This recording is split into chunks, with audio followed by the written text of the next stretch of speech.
হরে কৃষ্ণ। তো কোনো ব্যক্তির যখন মৃত্যু হয় তখন সেই ব্যক্তির আত্মার কিন্তু মৃত্যু হয় না। আত্মা কেবল ওই জরাজীর্ণ অকেজ শরীরটি ত্যাগ করে অন্য একটি নূতন শরীর বা নূতন দেহ ধারণ করে। কতকটা আমাদের জামা কাপড় পরিবর্তনের মতো। এই কথা শ্রীমদ্ ভাগবত গীতায় উল্লেখ আছে। শ্রীমদ্ ভাগবত গীতার 2য় অধ্যায়ের 22 নম্বর শ্লোকে বলা হয়েছে, বাসাংসে জীর্ণানি যথা বিহায় নবানি গৃহাতি নরাহ পরানি তথা শরীরানি বিহায় জীর্ণান্নানি সংজাতি নবানি দেহি। অর্থাৎ মানুষ যেমন জীর্ণ বস্ত্র পরিত্যাগ করে নূতন বস্ত্র পরিধান করে, দেহি অর্থাৎ আত্মাও তেমনি জীর্ণ শরীর ত্যাগ করে নূতন দেহ ধারণ করেন। তো এটা আমরা গীতা থেকে পেলাম। তাহলে এখান থেকে আমরা বুঝলাম যে আমাদের মৃত্যুর সময় আমাদের আত্মার কিন্তু মৃত্যু হয় না। আত্মা কেবল দেহ পরিবর্তন করে। আত্মা আমাদের এই অকেজ জরাজীর্ণ দেহটা ছেড়ে অন্য একটি নূতন দেহ প্রাপ্ত হয়। তো সেটা না হয় বোঝা গেল, কিন্তু মৃত্যুর পর শ্রাদ্ধ করতে হবে কেন?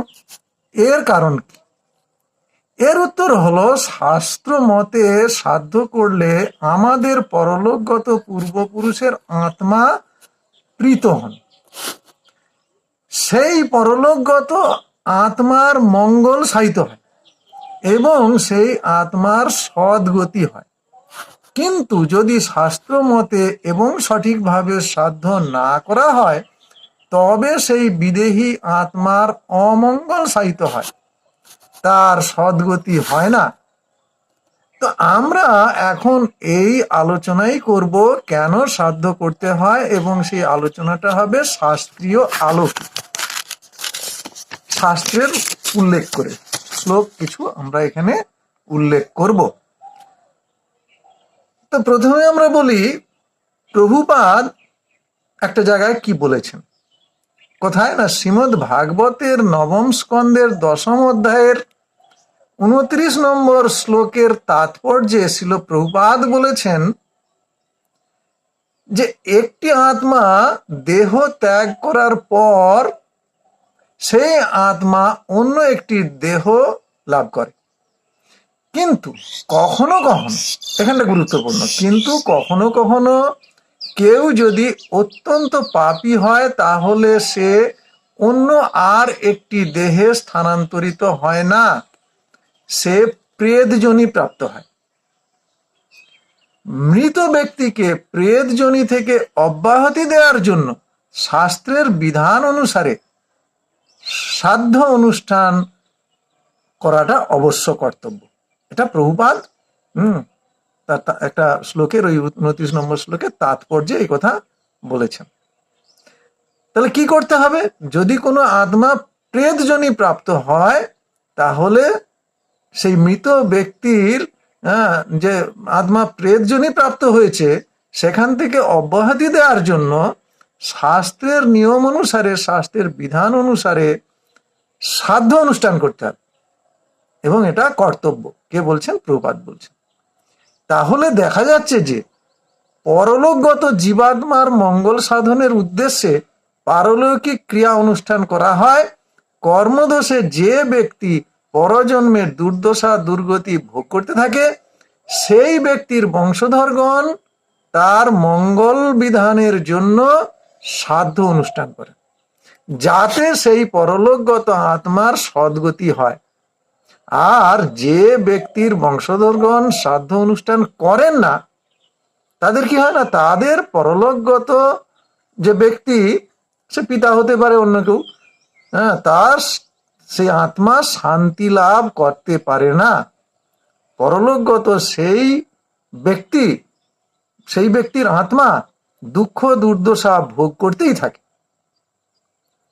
ব্রহ্মাণ্ড পুরাণে বলা হয়েছে, য সাধ্যকালে হরির্ভুক্ত শেষং দদাতি ভক্তা পিতৃদেবতানাম তনৈব পিণ্ডাং তুলসী বিমিশ্রানা কল্পকোটিং পিতর সুতৃপ্তাহ।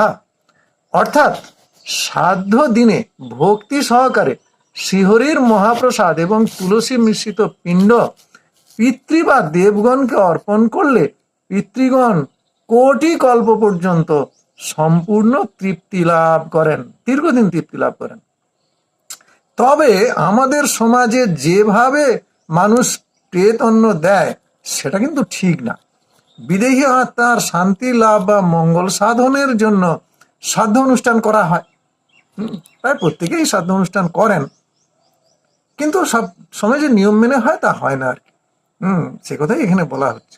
শ্রীহরির মহাপ্রসাদ দিয়ে কি দিতে হবে? শ্রীহরির মহাপ্রসাদ, শ্রীহরির মহাপ্রসাদ নিয়ে গঙ্গায় অথবা নিজের পুকুরে বা কোনো জলা জায়গায়, কোনো জলাশয়ে গঙ্গাকে স্মরণ করে আগে গঙ্গাকে নিবেদন করতে হয়, তারপর বিদেহী আত্মাকে নিবেদন করতে হয়। তাতে সেই বিদেহী আত্মার অবশ্যই মঙ্গল সাধিত হয়। কিন্তু আমাদের দেশে লোকেরা শ্রাদ্ধের দিন নানাবিধ মাছ মাংসাদি অপ্রসাদ সাজিয়ে জলে ভাতের নাম করে যেটা বিদেহী আত্মার উদ্দেশ্যে নিবেদন করে আর সেইটাকে জলে ভাসিয়ে দেয়, তাতে বিদেহী আত্মার মঙ্গল তো দূরের কথা, তার অমঙ্গলই হয়। তাকে মল মূত্রাদি ভোগ করতে হয়, তার নরক গতি হয়। এটা পদ্মপুরাণে উল্লেখ করা হয়েছে। সেই পদ্মপুরাণে বলা হয়েছে, যো ন দদাত হরের ভুক্তং পৃত্তিনাং শ্রাদ্ধ কর্মাণি অশ্নন্তি পিতরস্তস্য বিন্মূত্রং সততং দ্বিজ।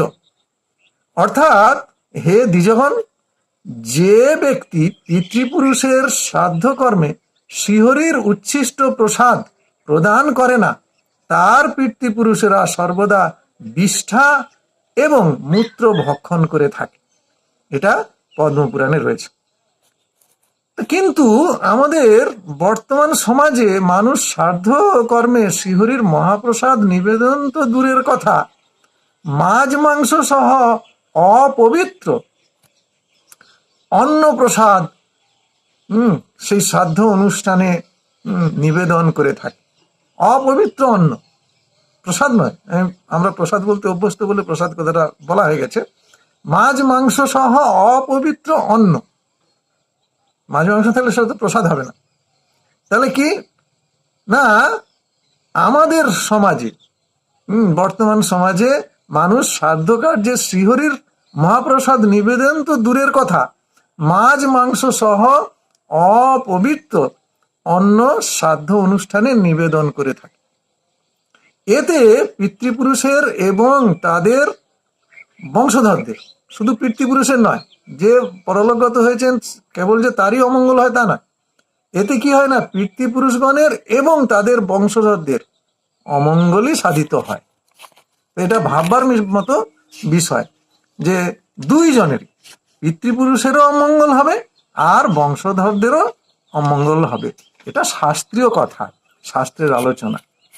তো এবার আমরা রামচন্দ্রের যে পিতা, তিনি মারা যাওয়ার পর, শ্রী দশরথ মারা যাওয়ার পর শ্রীরামচন্দ্র শ্রাদ্ধ করেছিলেন কিনা সেটা আমরা একটু দেখব। তো ভগবান শ্রীরামচন্দ্র যখন বনবাসী হয়ে চিত্রকূটে ছিলেন, তখন তিনি তার পিতার পরলোক গমনের সংবাদটা শুনলেন। তখন শ্রীরামচন্দ্র পিতৃদেবের মঙ্গল সাধনের উদ্দেশ্যে দক্ষিণ মুখ হয়ে মন্দাকিনী নদীতে নেমে অঞ্জলিতে জল নিয়ে অশ্রুপূর্ণ নয়নে বলেছিলেন, হে পিতা, আপনি পিতৃলোকে গিয়েছেন, এখন আমার দেওয়া এই নির্মল জল আপনাকে তৃপ্ত করুক। তিনি গঙ্গাতে গিয়ে মন্দাকিনীতে গিয়ে কি করলেন, অঞ্জলি পূর্ণ জল নিয়ে, যেমন করে আমরা অঞ্জলি দান করি সেরকম করে তিনি জল দিলেন এবং পিতাকে অশ্রুপূর্ণ নয়নে বললেন যে, হে পিতা, আপনি পিতৃলোকে গিয়েছেন, এখন আমার দেওয়া এই নির্মল জল আপনাকে তৃপ্ত করুক। দেখুন, তৃপ্ত করুক, ভগবান বলছেন তৃপ্ত করুক। অর্থাৎ পরলোকগত পিতৃদেবের উদ্দেশ্যে কেউ যদি ইহলোক থেকে কিছু অর্পণ করেন তাতে পিতৃদেবের তৃপ্তি হয়। শ্রাদ্ধ করলে পরলোকে জীবাত্মার শান্তি হয়, তাই সাধ্য শান্তি কথাটি বেশি বেশি প্রচলিত। সাধ্য শান্তি, সাধারণত এটাই বলা হয়, সাধ্য শান্তি করো। তো সাধ্য শান্তি কথাটি সেই জন্য বেশি প্রচলিত, কেন? পরলোকগত জীবাত্মার শান্তি হয়। তারপর ভগবান শ্রীরামচন্দ্র তো ভাইয়ের সঙ্গে নদী তীরে উঠে এসে কুশ ঘাসের আসন পেতে বনের বদরি ফল এবং ইঙ্গুদি কুলের পিণ্ড রেখে দুঃখিত মনে রোদন করতে করতে বললেন, হে পিতা, আপনি প্রীত হয়ে এই পিণ্ড ভোজন করুন। আমরা এখন বনবাসী হয়ে এই সব বস্তুই ভোজন করি, কেন রামচন্দ্র তখন তো বনবাসী ছিলেন না। তো এই সব কাহিনী, এটা কোথায় আছে না, এই সব কাহিনীর কথা রামায়ণের 103 সর্গে বলা হয়েছে। তাহলে দেখা যাচ্ছে যে স্বয়ং ভগবান শ্রীরামচন্দ্র তার পিতা দশরথের শ্রাদ্ধ অনুষ্ঠান করেছিলেন। তাহলে আমাদের তো অবশ্যই করা উচিত। অতএব জীবাত্মা তার কর্মফলে যে দেহই লাভ করুক না কেন, আমরা যদি সেই জীবাত্মাকে বা সেই জীবাত্মা যিনি মারা গেছেন তাকে যদি নরকেও নিয়ে গিয়ে থাকে যমরাজ, এবং নরক যাতনা তাকে ভোগ করতে হয়, তাহলেও তার সদ্গতির জন্য তার পারলৌকিক ক্রিয়া অনুষ্ঠান করা উচিত, অর্থাৎ শ্রাদ্ধ অনুষ্ঠান করা কর্তব্য। হরি বল, হরে কৃষ্ণ।